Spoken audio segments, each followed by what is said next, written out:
The Trump administration can continue mass firings of federal workers, judge rules, which is something that we have been discussing to some extent on the show lately about whether or not the executive has the authority to fire the bureaucracies or bureaucrats, people in the bureaucracy, or whether or not the bureaucracies actually are in control of the government.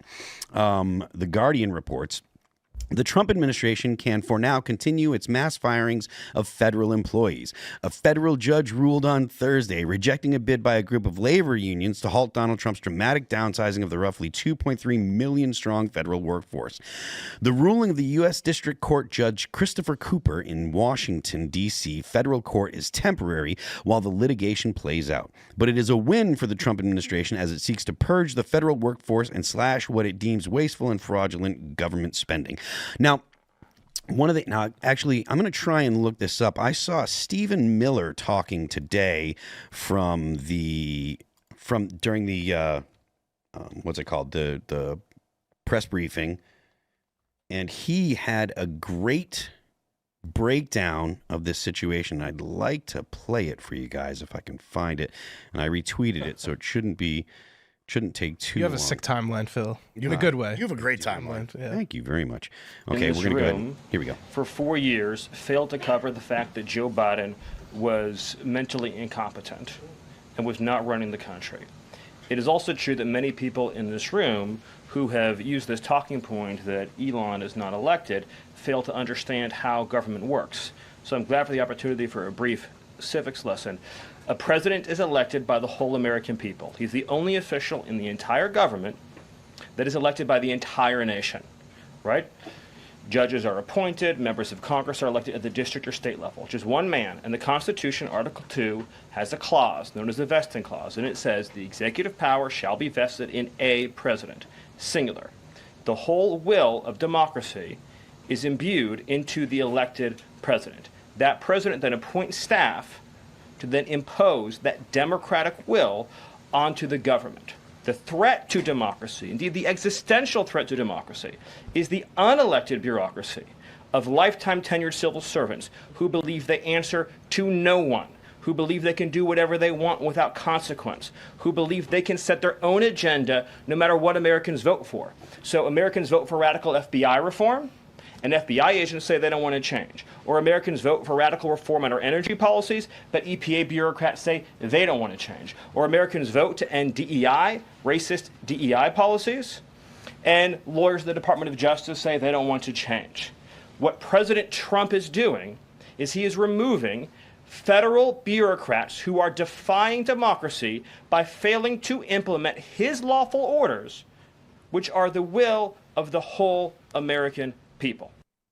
Now, I mean, this is something that used to be obvious to people. The idea that the federal government is actually should be led by the people that are elected, and the argument being made now, based on the these hearings that the Trump administration is bringing to courts, and that's, I think, the intent of a lot of the things, whether it be the question about the 14th Amendment, where he decided that people no longer had birthright citizenship, which is going to end up in front of the Supreme Court, and this stuff. This is all about getting the power back to the elected representatives, and Stephen Miller broke it down great. The point of the elected representatives, if you don't like them, you can get rid of them.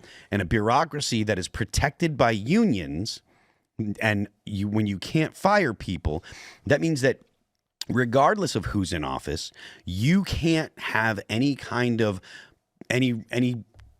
you can't satisfy your gripe. You can't get your arguments or your problems taken care of by electing someone else, because it's the same people implementing the same policies regardless of who's actually in charge. So I think this is something that we're all generally in agreement on, but if you guys have any input on this, I'd like to hear it. Was this his rebuttal to people who voted for Trump saying, hey, I didn't vote for Elon Musk, why is he in the Oval Office all the time? That's one of the things. Because it's like Elon is Trump's shadow now. And I find it very creepy and unsettling. And I think he's deeply untrustworthy. So that's not the will of the people. well, I would The people I would, who voted for Trump did not vote for Elon. And also, how much money did Elon give Trump? Like Over 250 billion. million, right? Billion. no Million. Million? Let me actually look that up. I think he's only worth. I think he's Oh, only, yeah, yeah. It was million. like Okay, something like around $300 million. paid $44 billion for X, bro. Okay. It was a few $100 million, and that was because he could stand to benefit, and his interests are much different from the interests of those who voted for Trump. They were interested in issues like securing the border, mass deportations, getting inflation under control. Those are not the same as Elon's interests. So I'll expand on that. You don't think that the He wants benefits for his business.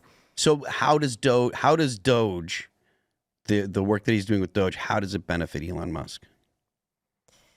Well, I mean, I think that he donated to Trump's campaign so that he could have influence over Trump's decisions for the next 4 years. So you think, well, okay, so He wants deregulation in his area of business. I do think that he does have the incentive to have deregulation in at least with the FAA and with his ability to send rockets to space. I agree about that. I don't think that the motivation. I don't think that the Personally, average. I think that's why Trump changed his tune on H-1B visas. That could be. well, But I don't think that Musk is. I definitely don't think that Musk is controlling Trump.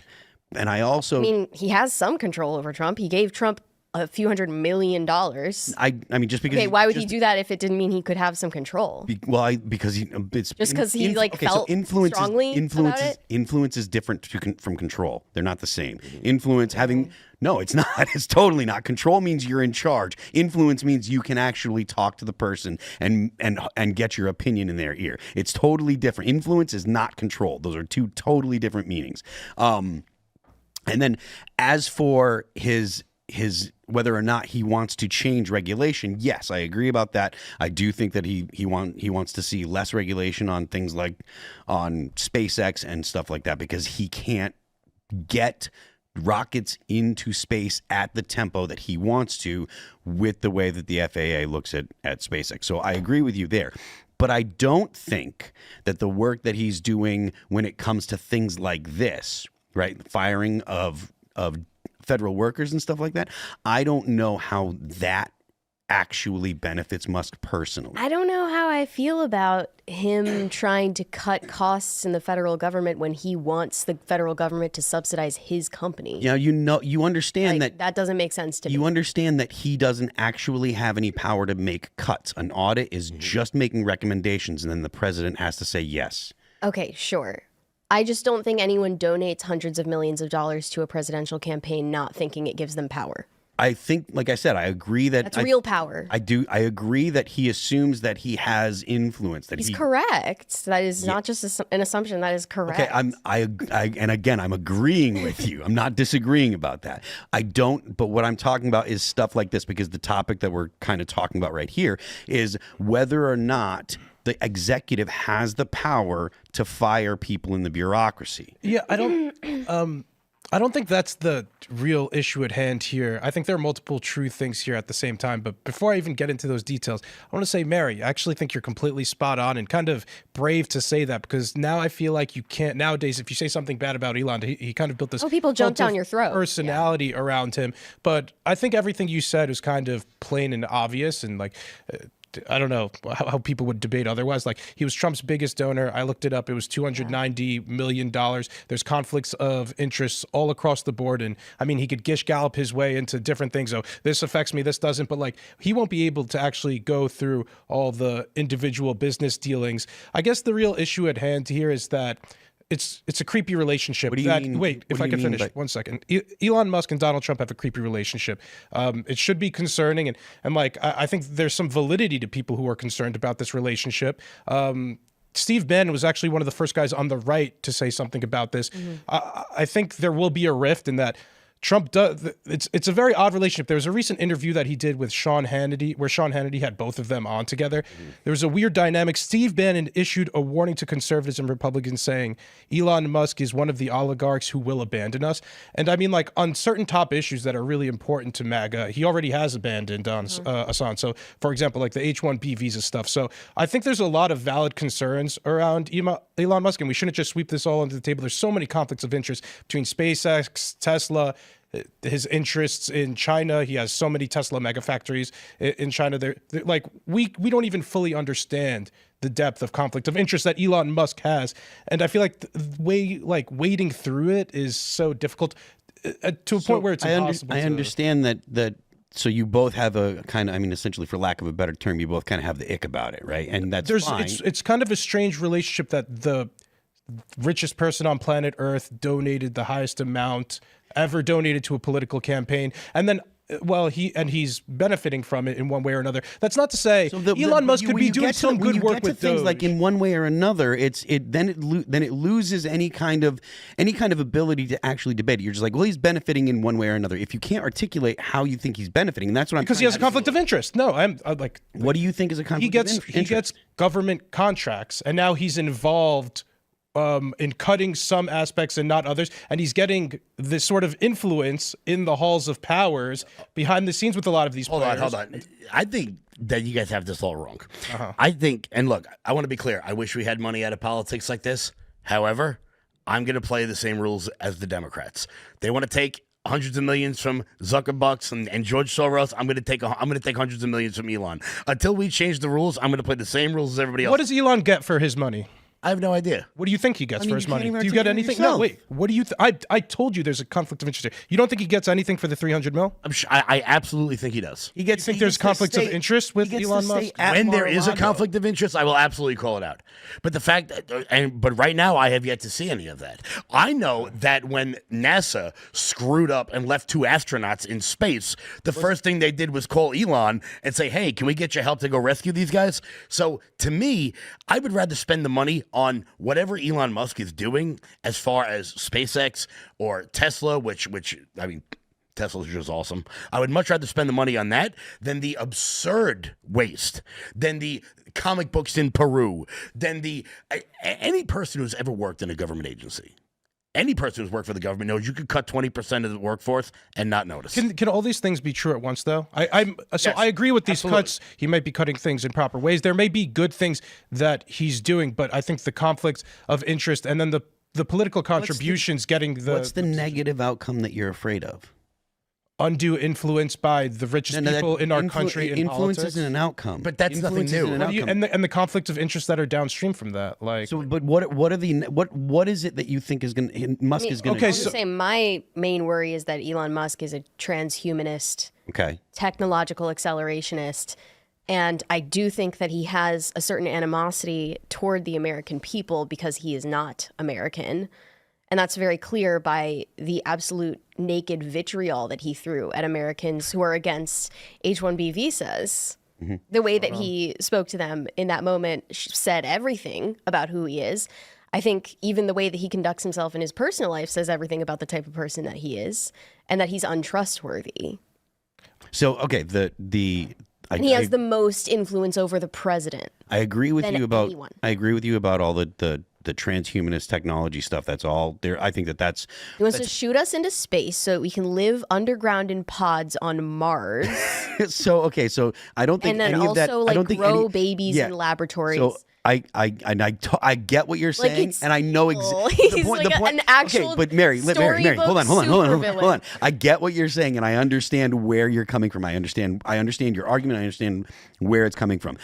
The point that I was making from Elaad was to get some kind of articulation more than I get the ick. He has conflict of interests. I don't think he actually holds our values, and he's just using MAGA as a vehicle for his own interests. So that's how I explicitly believe. And for example, the H-1B visas. This is something that MAGA diehards know are all on the same page about. But for some reason or another, Elon Musk isn't, and then Trump flips on a dime on this issue. Trump, the unfortunate thing is that Trump is actually able to be influenced by money. It's not unique to any politician, and Trump's a politician here. So, for example, another issue, Trump flipped on the TikTok ban. Many people have questions as to why he flipped on that. Well, Jeffrey Yass, he has a large ownership stake in ByteDance, who is the parent company of TikTok.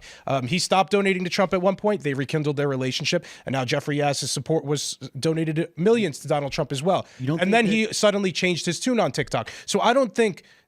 Well, I think on some of those things, I think what Donald Trump does, he puts the idea out there, gauges public reaction, and then makes his decision. And so that a lot of people were, I'm talking. Do you think Jeffrey Yass had anything to do with, and his donations to Trump had anything to do with Trump flipping his decision to ban TikTok? See, but here is how I'm going to answer this, and it's not a deflection. It's going to sound like it is.